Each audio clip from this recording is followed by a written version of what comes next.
Katika mwendelezo wa vita kati ya Irani, Israel pamoja na Marekani, leo ni siku ya 7 ambapo katika siku ya 7 ya vita, usiku wa kuamkia leo, Irani imeanza kutumia makombora yake ya cluster missile kushambulia malengo ya nchini Israel.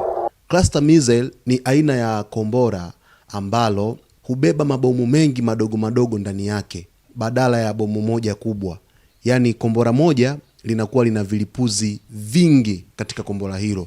Na moja kati ya cluster missiles za Irani ni kombora la Horamshar. Jana kuna ripoti nilikuletea na ilikuwa inaeleza kwamba Irani ilitumia cluster missile aina ya Horamshar 4 au Horamshar 4, moja kati ya kombora hatari sana, kushambulia uwanja wa ndege wa kimataifa wa Ben Gurion uliopo Tel Aviv nchini Israel.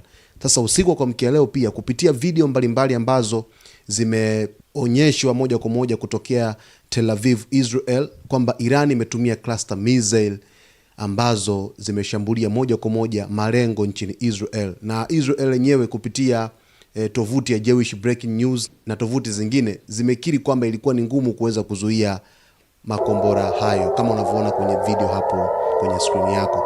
Sasa taarifa inaeleza kwamba mvutano wa kijeshi katika Mashariki ya Kati umeendelea kuongezeka baada ya jeshi la Israel kusema kwamba Irani imeanza kutumia makombora ya balistiki yenye vichwa vya mabomu ya cluster katika mashambulizi yake dhidi ya maeneo mbalimbali ya Israel.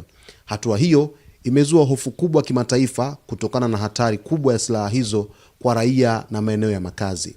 Kwa mujibu wa taarifa kutoka jeshi la Israel IDF, makombora kadhaa yaliyofyatuliwa na Irani yalikuwa na vichwa vya mabomu aina ya cluster munition warheads ambayo hulipuka angani na kuachia mabomu madogo madogo mengi yanayosambaa katika eneo kubwa kabla ya kulipuka ardhini. Mfumo huu wa silaha unaweza kusambaza mabomu mengi kwa wakati mmoja, jambo linaloongeza kiwango cha uharibifu katika maeneo makubwa.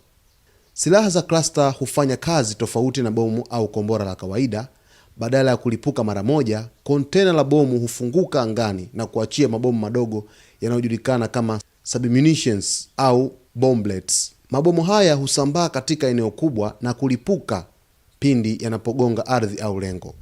Katika baadhi ya mifumo ya makombora, vichwa vya cluster vinaweza kutawanya hata mabomu zaidi ya 80 au zaidi ndani ya radius kubwa, jambo linalofanya silaha hizi kuwa na uwezo mkubwa wa kusababisha uharibifu kwa wakati mmoja katika maeneo mengi.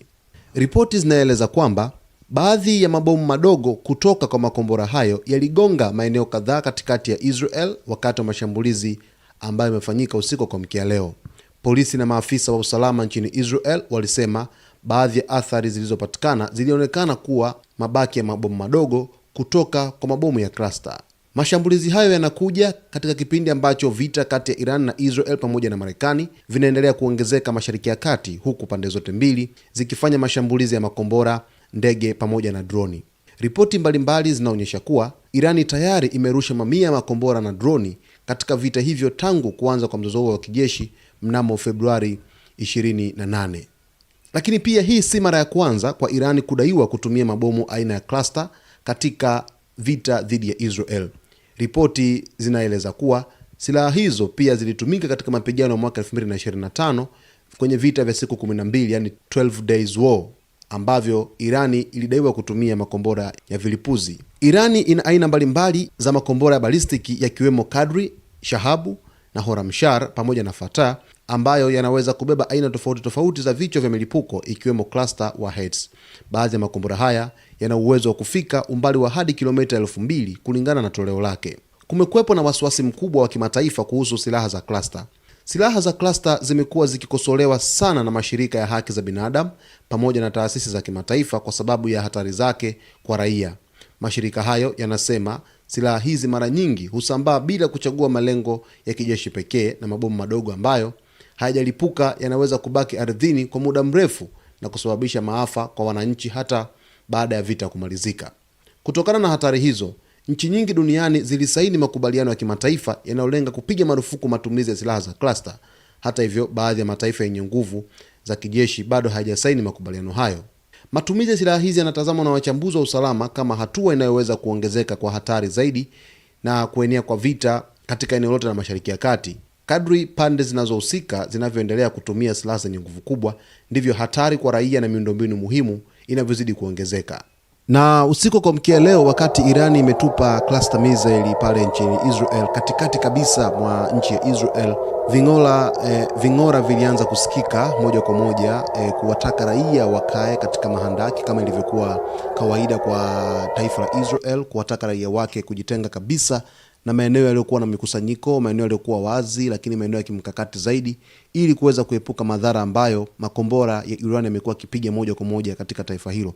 Na video zilikuwa zinaonyesha jana takribani zaidi ya vilipuzi 20 hadi 30 vilikuwa vikionekana vikiwa angani, vikishuka moja kwa moja kuelekea katika anga la Israel Tel Aviv. Na moja kati ya makombora ambayo yameanza kutumika ni kombora aina ya Horamshar, moja kati ya kombora hatari lenye madhara makubwa endapo litaweza kufika katika malengo sahihi. Sasa vita hivi bwana vinazidi kuleta sintofahamu kubwa sana, ambapo jana hata rais wa Marekani Donald Trump amekiri kwamba IRGC ni wagumu mno, hivyo amewataka waweke silaha chini na amewaahidi kuwalinda kwa namna yoyote ile.